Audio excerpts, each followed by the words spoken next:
Então, hoje vamos falar sobre função do primeiro grau. Se você não me conhece, sou Juliana Rezende, professora de matemática, e eu estou aí há muito tempo ajudando jovens a conquistarem seus sonhos de entrar na universidade. Então, se você quer fazer desse o seu último Enem, fica firme aí, que nós vamos ver como é que isso funciona, como é que isso cai na sua prova e maneiras para você resolver esses tipos de problema, tá?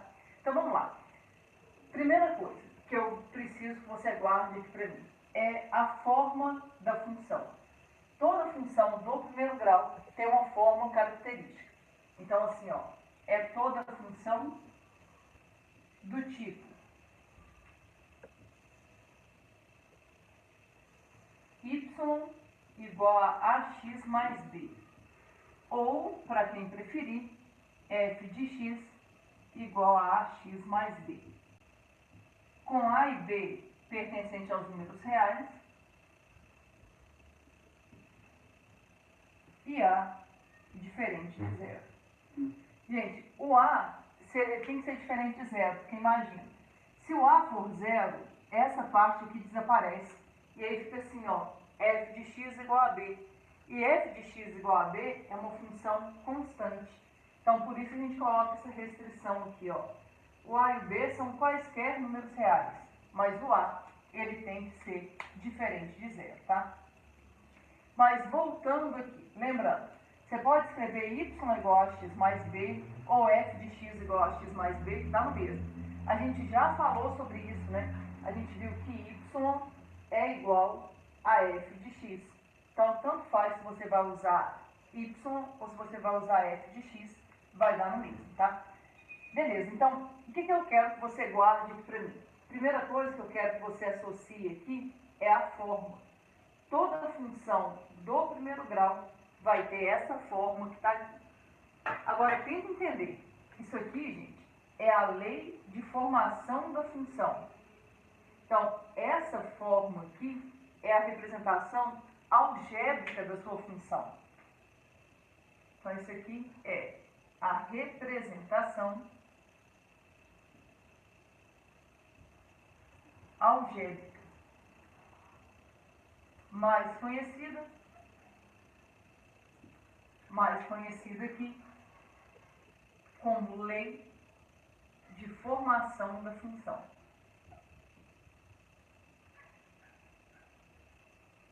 Então, tem que entender. Viu que o problema se refere a uma função do primeiro grau, você já sabe qual que vai ser a forma dessa função. Agora, além da forma da função, você vai ter a forma do gráfico. E toda função do primeiro grau, o gráfico vai ser uma reta. Só que a gente já falou sobre isso na aula passada.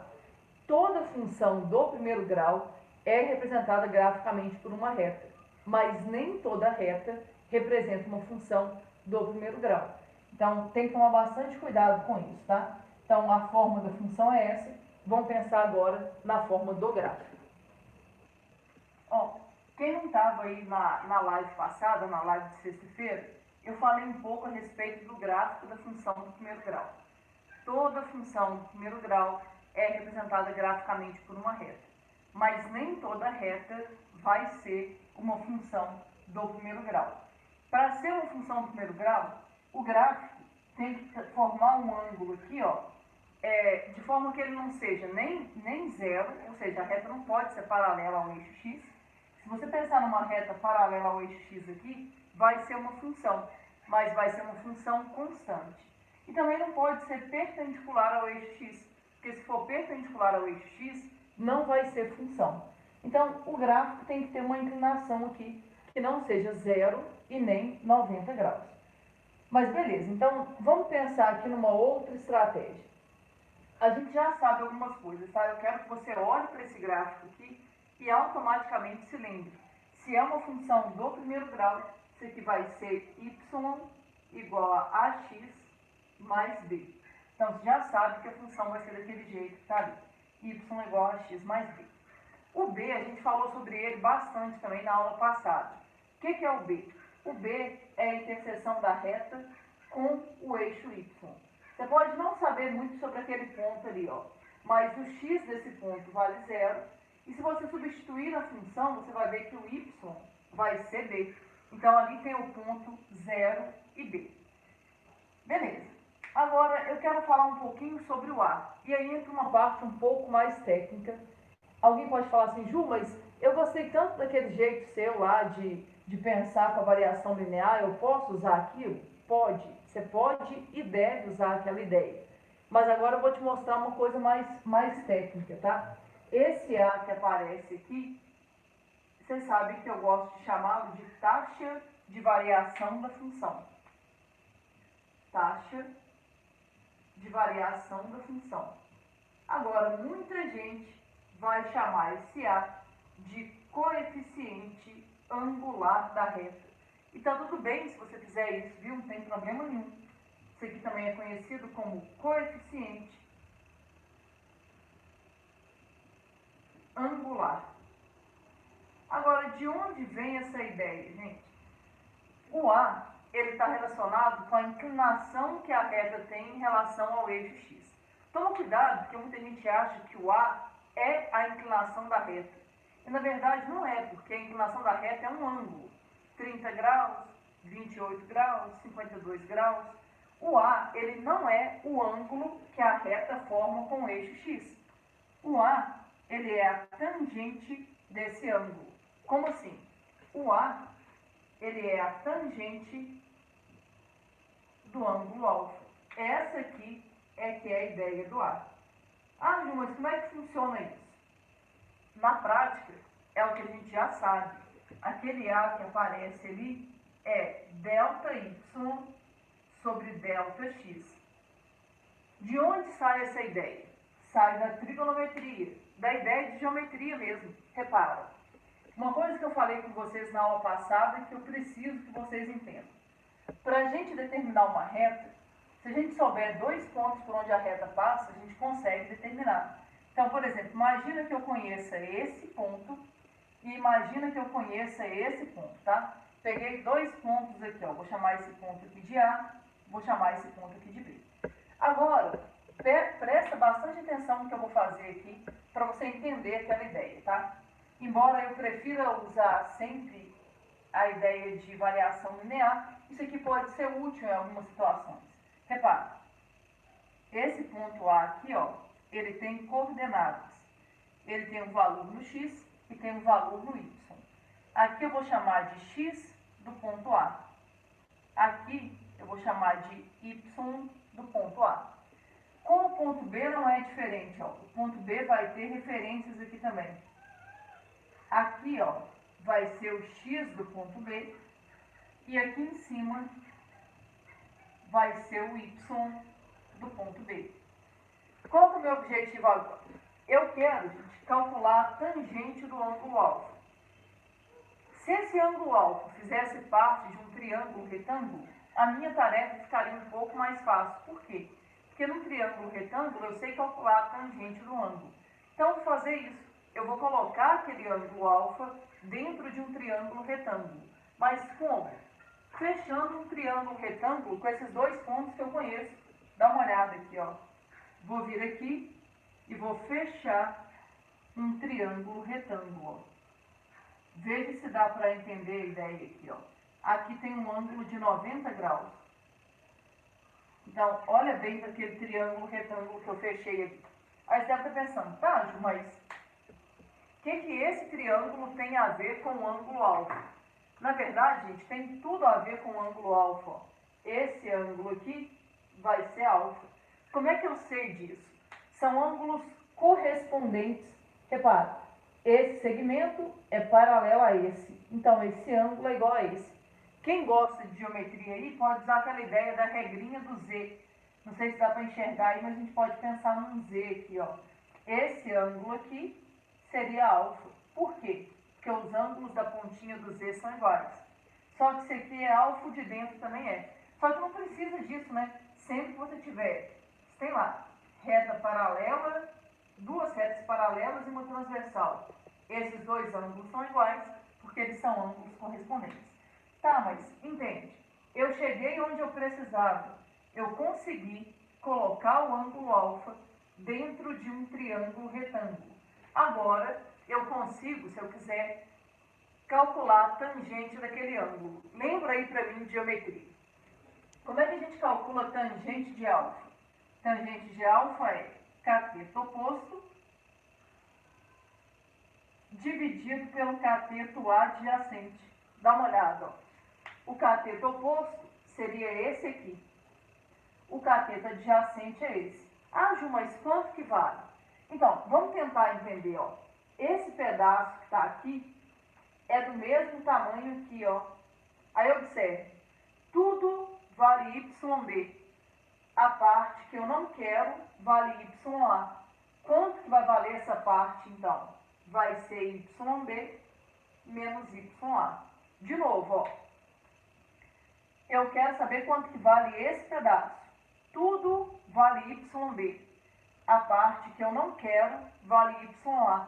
Quanto que vale a parte que eu quero, então? YB menos YA. Fazer o mesmo processo, só aqui para baixo, ó. Dá uma olhada.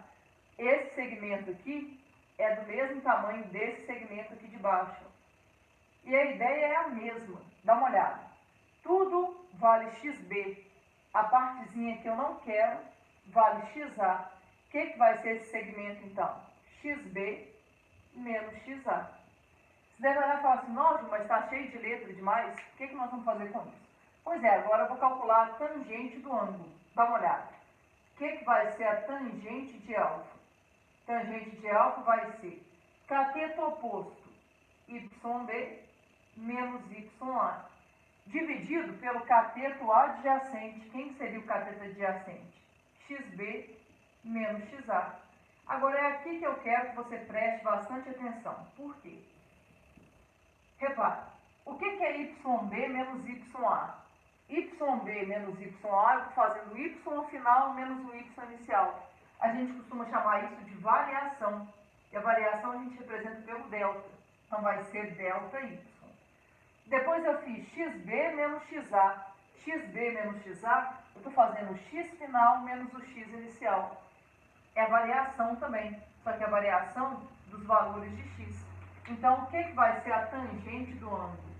Vai ser delta Y sobre delta X. E está resolvido aí o nosso problema. Repara, você deve estar pensando assim, nossa, mas para eu poder resolver uma questão, eu vou ter que fazer isso tudo, de desenhar o triângulo, de pegar o ângulo? Não. E é lógico, se você tiver o gráfico e quiser fazer assim, tudo bem. Na hora que a gente está lidando com variação linear, é exatamente isso que a gente faz. A gente faz exatamente isso.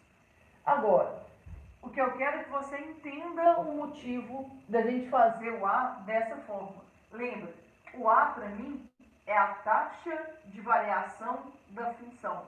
Então, ele é delta Y sobre delta X. Tem que tomar alguns cuidados. Por exemplo, isso aqui é ótimo, essa ideia de fazer delta Y sobre delta X. Só que você tem que tomar um cuidado. Qual cuidado? Isso aqui só vale se a gente estiver se referindo a uma função do primeiro grau. Eu já falei isso com vocês. Infelizmente, a gente não tem que estudar só funções do primeiro grau. Então, se você se deparar com um outro tipo de função, obviamente que isso aqui não vai dar certo. Isso aqui só vai funcionar quando a gente tiver uma função do primeiro grau. O que acontece? Na maior parte dos casos, você vai ter que descobrir a equação da função. Ou seja, você vai ter que descobrir a lei de formação da função. O que é uma coisa que eu preciso que fique muito viva aí na sua cabeça? Quando ele te pede para descobrir qual é a equação, qual que é a lei de formação de uma função do primeiro grau, na verdade ele quer que você descubra quanto que vale o A e quanto que vale o B. É isso que ele quer que você faça. Então, na hora que você se depara com uma situação em que você tem que encontrar a lei de formação da função, você está procurando os valores de A e de B. A partir do momento que você descobre quem é o A e descobre quem é o B, está resolvido o seu problema. Agora, eles podem fazer outras perguntas e a gente vai ver como é que isso funciona da forma técnica, que é essa forma que está aqui, e da maneira que eu ensinei na live de sexta, que foi usando variação linear. E é isso, eu vou te mostrar os dois jeitos para você poder comparar. Dá uma olhada nesse exemplo que está aqui, ó. Se f é uma função do primeiro grau, que contém os pontos A de coordenadas 2 e menos 4, e B de coordenadas 6 e 8, determine o valor de f de 10.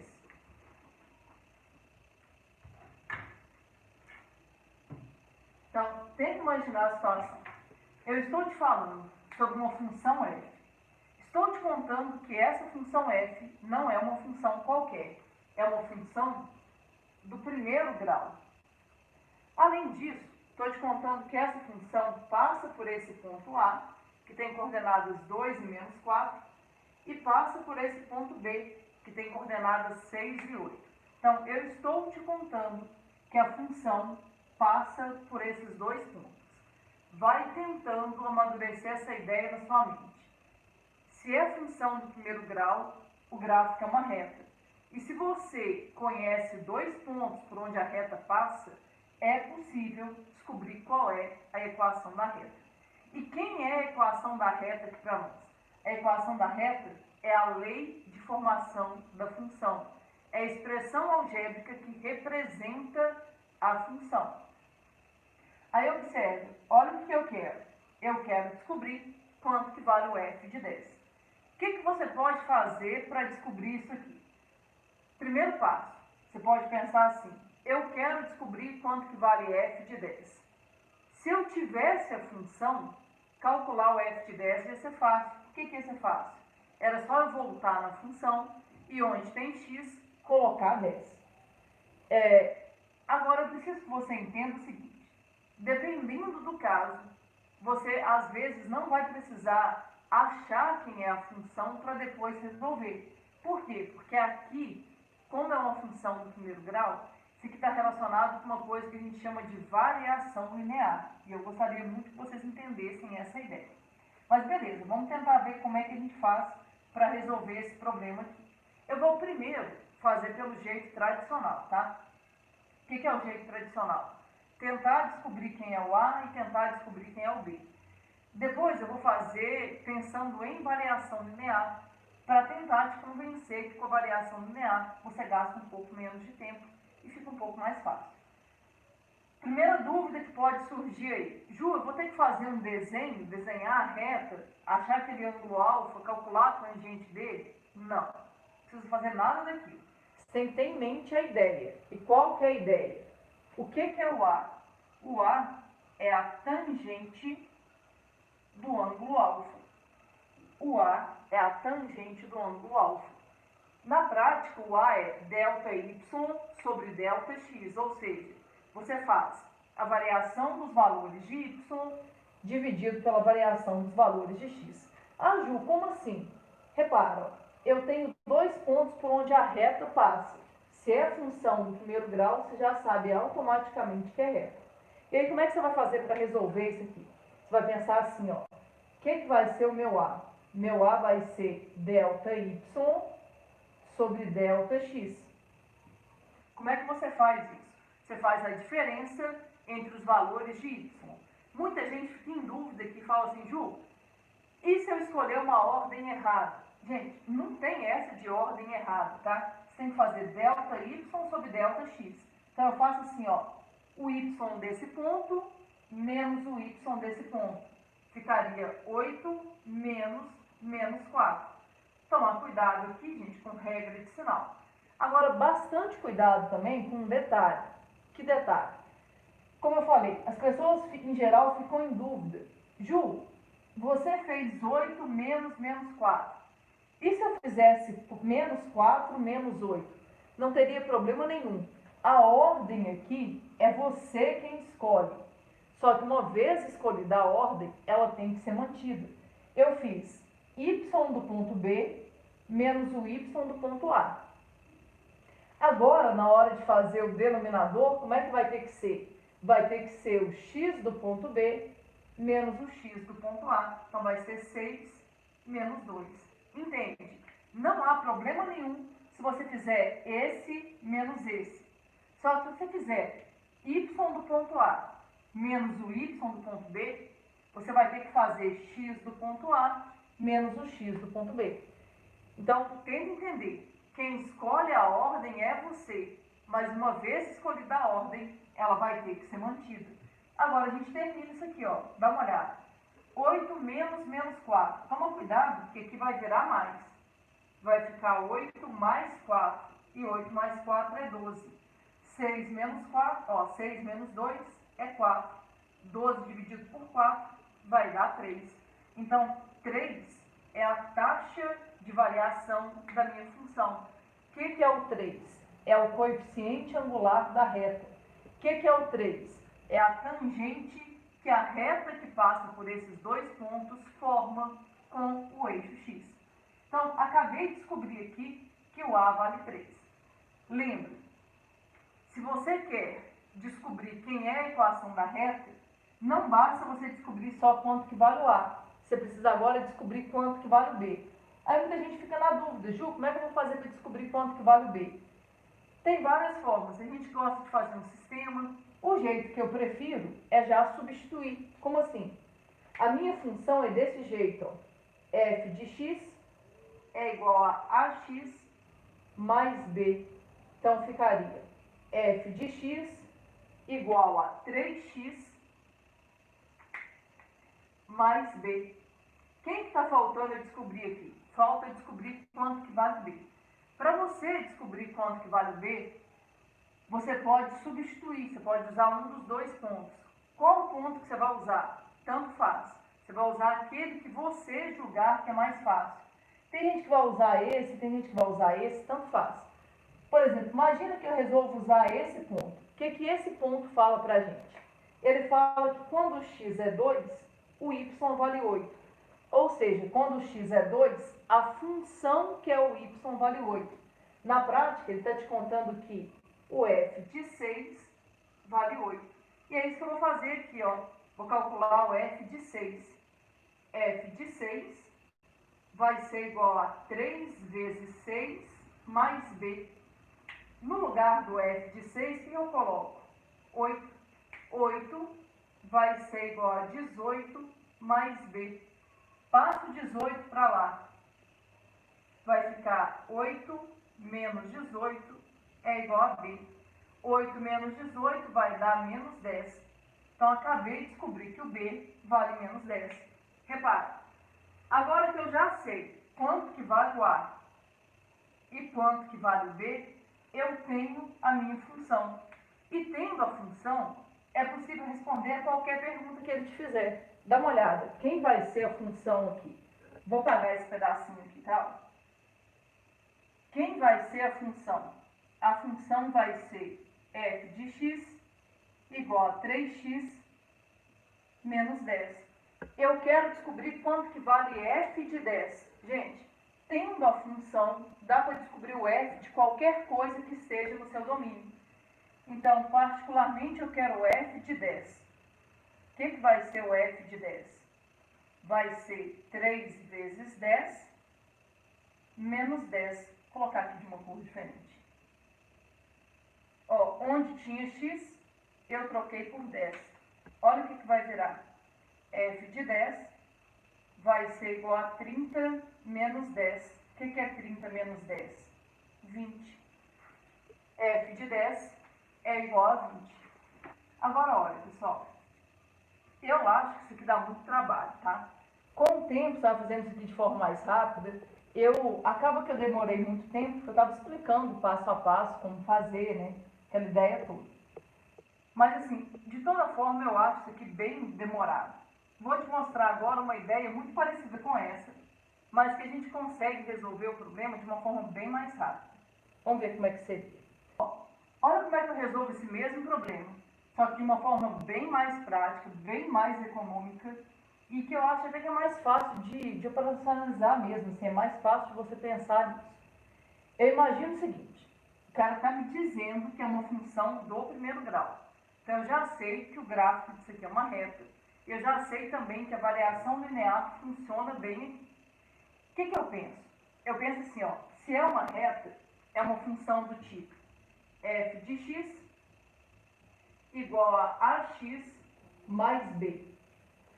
Se eu precisar encontrar a lei de formação da função, eu sei que eu preciso descobrir quanto que vale o a e quanto que vale o b. O que acontece é que quando você está lidando com variação linear, nem sempre você precisa achar a equação da reta. Ah, Ju, dá para resolver sem achar? Dá para resolver sem achar. E isso é uma das coisas que facilita. Agora, imagina que mesmo assim você queira encontrar a equação da reta, ou então você realmente precise encontrar a equação da reta. Também vou te mostrar que tem um jeito bem fácil de fazer isso. E a ideia é você pensar assim, ó, o A é delta y sobre delta x. Para você poder pensar nessa estratégia aqui, é só você imaginar quanto que aumentou no y e quanto que aumentou no x. Confere, ó. De menos 4, cuidado aqui, hein? De menos 4 para 8, aumentou 12. Ju, por que 12? Porque vai do menos 4 até o 0, depois do 0 até o 8. Então, do menos 4 para o 8, aumentou 12. Do 2 para o 6, aumentou 4. Lembra da ideia de variação linear? Repare, o valor de y aumentou 12, enquanto o valor de x aumentou 4. Para você descobrir, a ideia é tentar descobrir o que o aumento de uma unidade no x é capaz de produzir no y. E para descobrir isso é só você dividir. Você faz 12 dividido por 4. Entende? Quando aumenta 4, aumenta 12. Se aumentar só um desse lado, vai aumentar 3 do de cá. Se você ficar em dúvida em relação a isso, você pensa, o que é o A? O A é delta y sobre delta x. Delta y, 12, delta x, 4. 12 dividido por 4 dá 3. Então, o nosso A vai valer 3.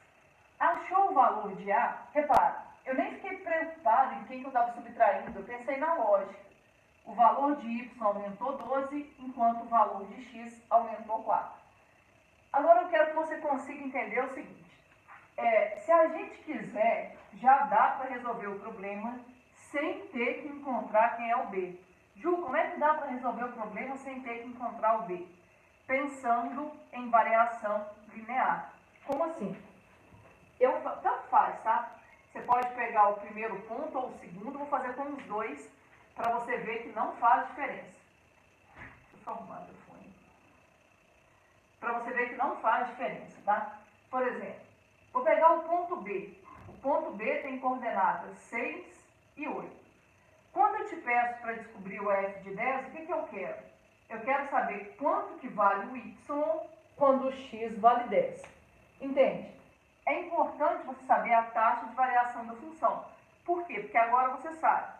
Para cada unidade que você aumentar no x, você vai aumentar 3 unidades no y. Para cada unidade que você diminuir no x, você vai diminuir 3 no y. Aí, olha como é que fica fácil. Dá uma olhada. De 6 para 10. De 6 para 10, aumentou 4. De 8 para cá, vai aumentar 4 vezes 3. Por que vezes 3? Porque é a taxa de variação da função. Para cada unidade que você aumenta no x, você vai aumentar 3 no y. Então, se eu aumentei 4, vai ser 4 vezes 3. O que é 4 vezes 3? 12. Aí, cuidado, porque muita gente vai falar assim, Ju, então, quer dizer que a resposta é 12? Não, é 8 mais 12. O que dá 8 mais 12? 20. Se você voltar, não sei se você copiou, se tirou print, ou então depois, se você voltar o vídeo, você vai ver que a gente chegou nesse 20. Agora, eu preciso que você entenda que é possível chegar nesse valor sem a gente passar por encontrar aqui a equação.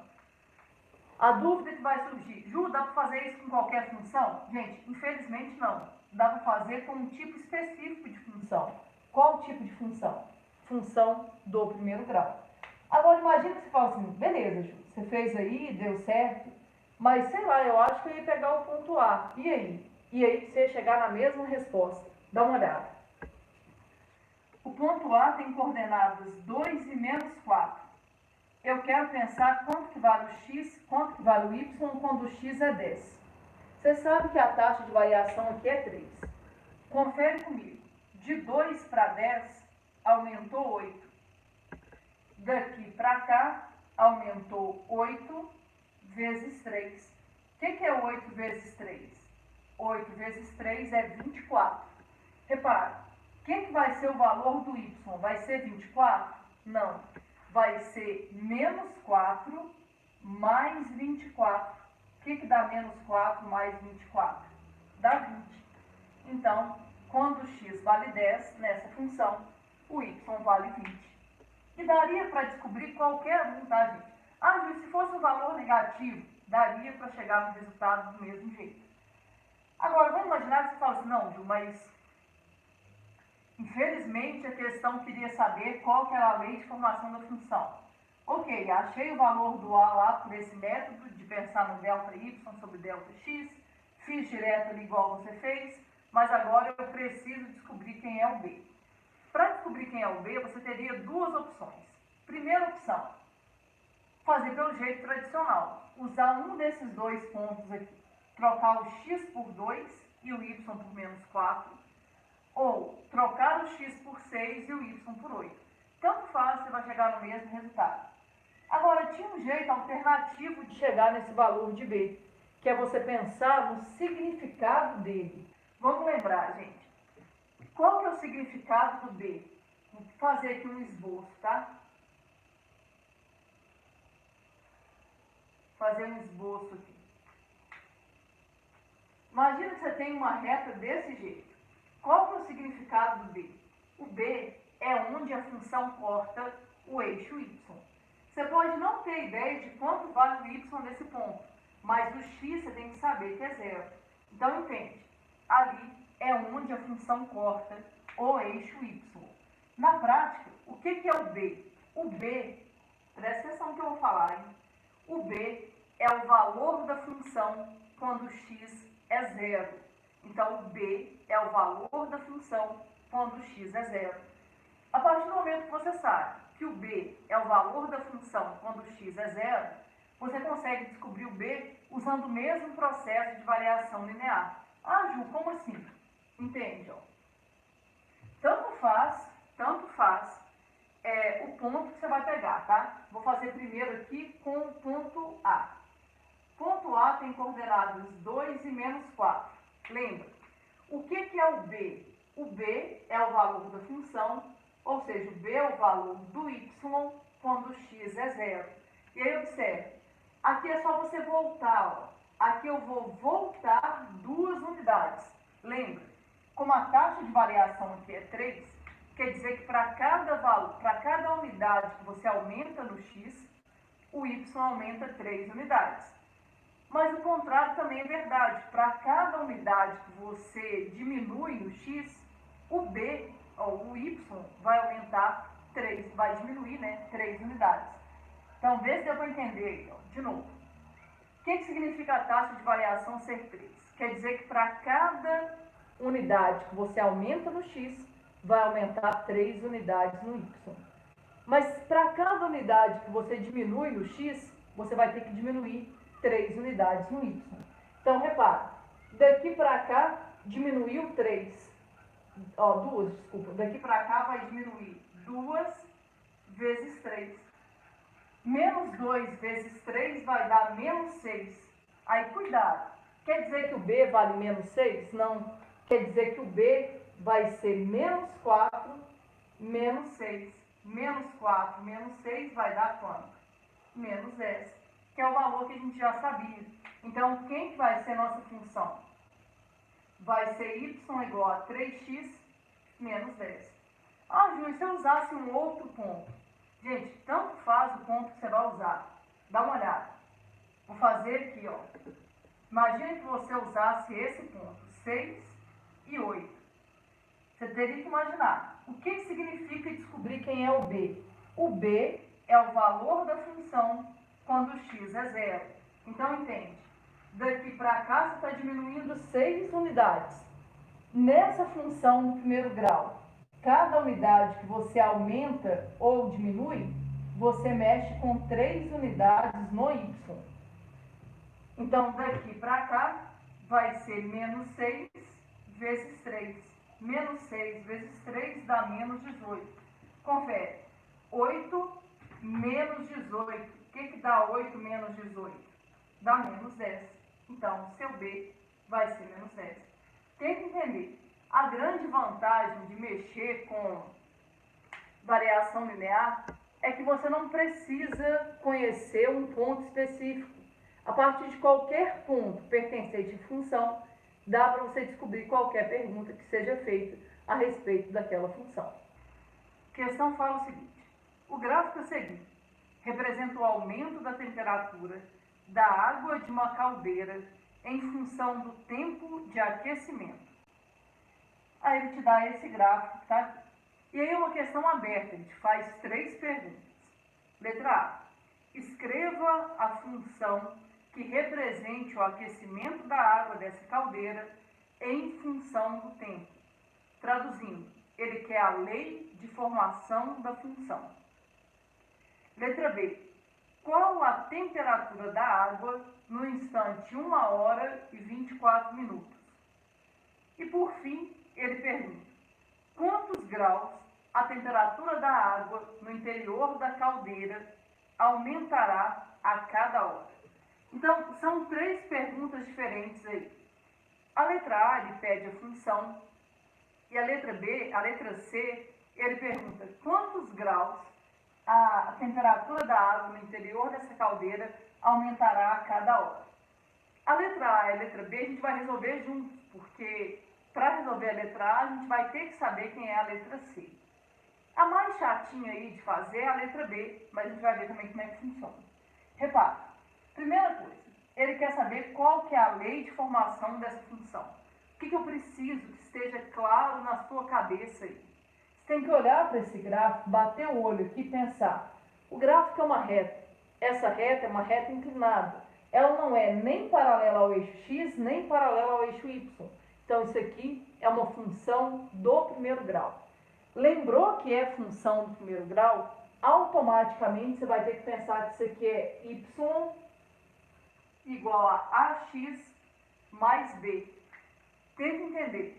Descobrir o valor, descobrir quem é a função, na verdade se resume a descobrir quanto que vale o a e quanto que vale o b.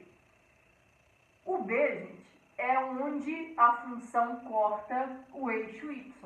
Então, só de você olhar para a função ali, você já sabe quanto que vale o b. Repara, ó, aqui é o eixo y, aqui é o eixo x. Tem que tomar cuidado, gente, porque às vezes, e o Enem já fez isso algumas vezes, eles te dão um eixo vertical que não é o eixo y. Nesse caso aqui, é o eixo y, que é 0. Então, só de você olhar ali, você já sabe quem é o B, sem ter que fazer conta. Quem vai ser o B? O B é onde corta o eixo Y. Ju, é normal eles me darem o B assim de graça? É bem comum eles te darem o valor do B de graça. Isso é ótimo, tá? Porque metade do problema já está resolvido. O que vai ser o Y então? Vai ser AX mais 26. Eu preciso agora descobrir quanto que vale o A.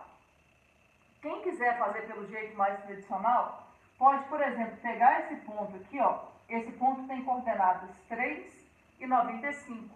E aí pode substituir na função, fazer as contas e descobrir ali quanto que vale o A. É uma possibilidade. Mas eu gostaria muito que vocês pensassem nisso aqui, usando a ideia de variação linear. Por quê? Porque é importante que você entenda essa ideia da variação linear. Olha como é que eu faço.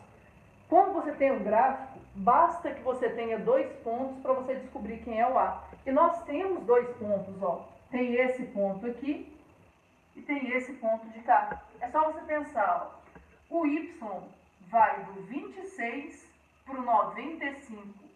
Pensa aí, gente. Do 26 para o 95, houve um aumento aqui de 69 graus.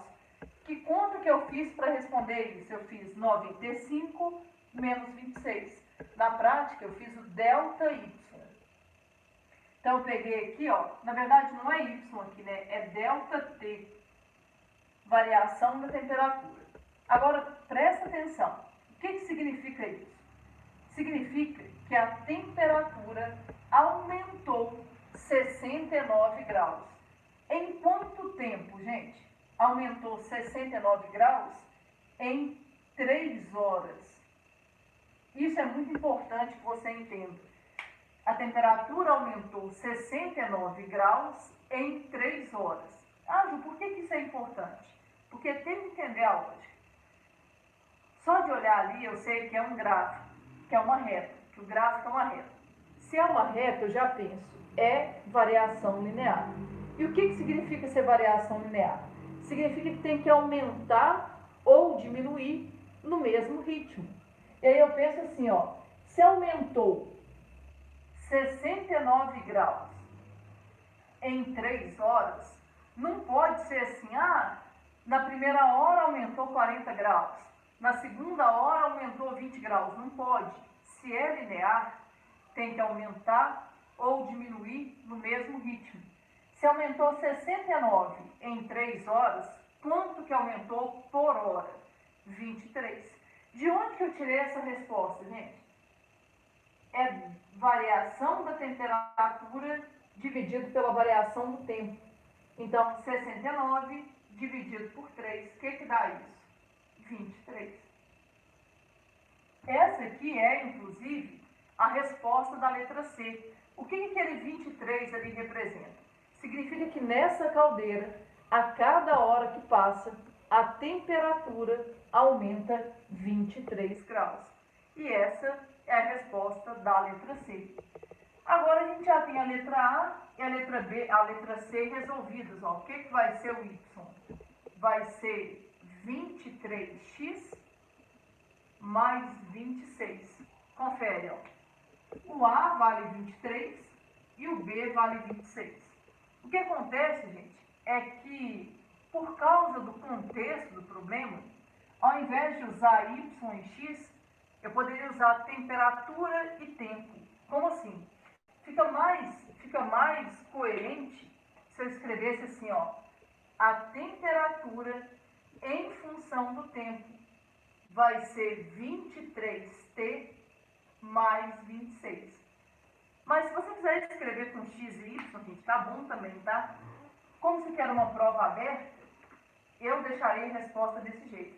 Eu acho que no gabarito eu deixei com X e Y. Mas numa prova aberta, como ele usou temperatura e tempo, eu deixaria desse jeito. E a resposta da letra C? Quantos graus a temperatura da caldeira aumenta a cada hora? A cada hora aumenta 23 graus. Então, ó, aqui é a resposta da letra A resposta da letra C é: a cada hora a temperatura aumenta 23 graus. Beleza. Falta a letra B, né? Lembra que a letra B eu falei que era mais chatinha? Nós vamos fazer ela agora. A letra B ele fala assim, ó. Qual a temperatura da água no instante 1 hora e 24 minutos? A letra B eu quero saber qual é a temperatura da água quando o tempo for 1 hora e 24 minutos. O que acontece? Qual que é a parte chata desse problema? Porque assim, nós temos a lei de formação da função. Então, gente, tecnicamente, dá para a gente descobrir a temperatura da água na caldeira aqui em qualquer momento que a gente quiser. Qualquer um. Basta eu voltar aqui e substituir. Só que eu vou ter que ter um pouco de cuidado, porque, repara, o segredo está aqui, ó. O tempo tem que estar em horas.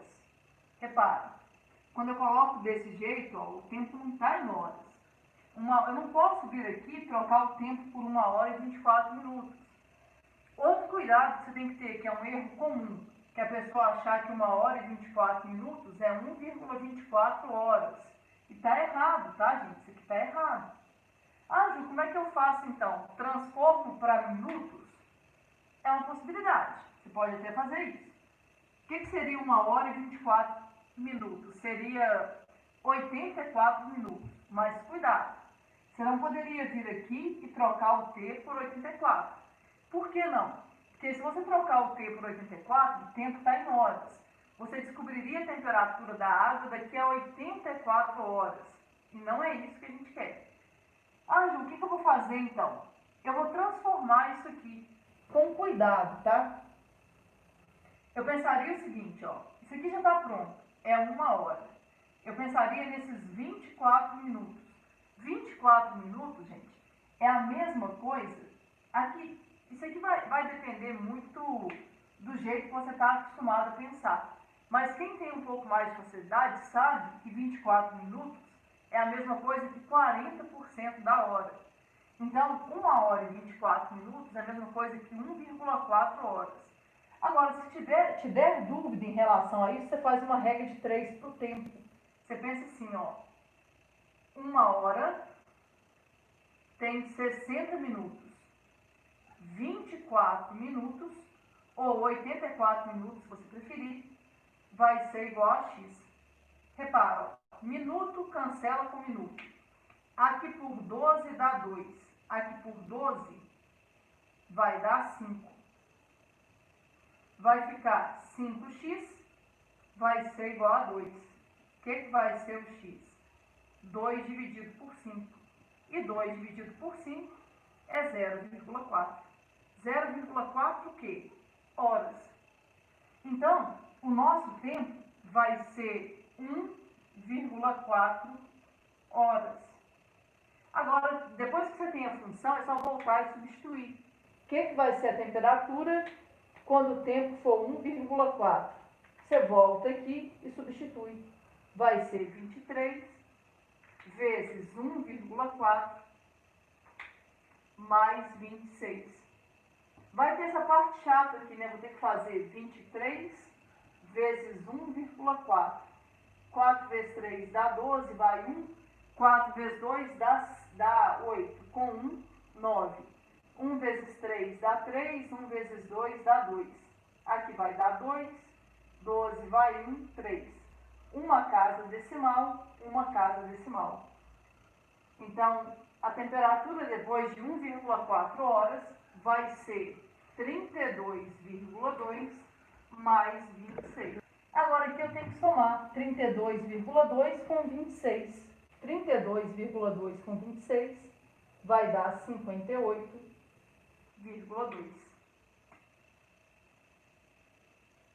Então, essa aqui vai ser a temperatura depois de 1 hora e 24 minutos que a caldeira estava ligada. Ah, Ju, não tinha um jeito mais fácil de fazer esse aqui, não?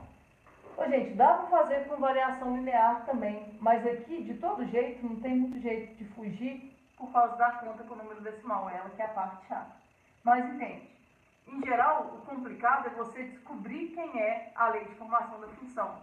Depois que você descobre quem é a lei de formação da função, resolver isso substituindo é bem fácil. A chatice aqui é essa pegadinha, né? Muita gente troca 1 hora e 24 minutos por 1,24. Cuidado, tá, gente? Não é a mesma coisa.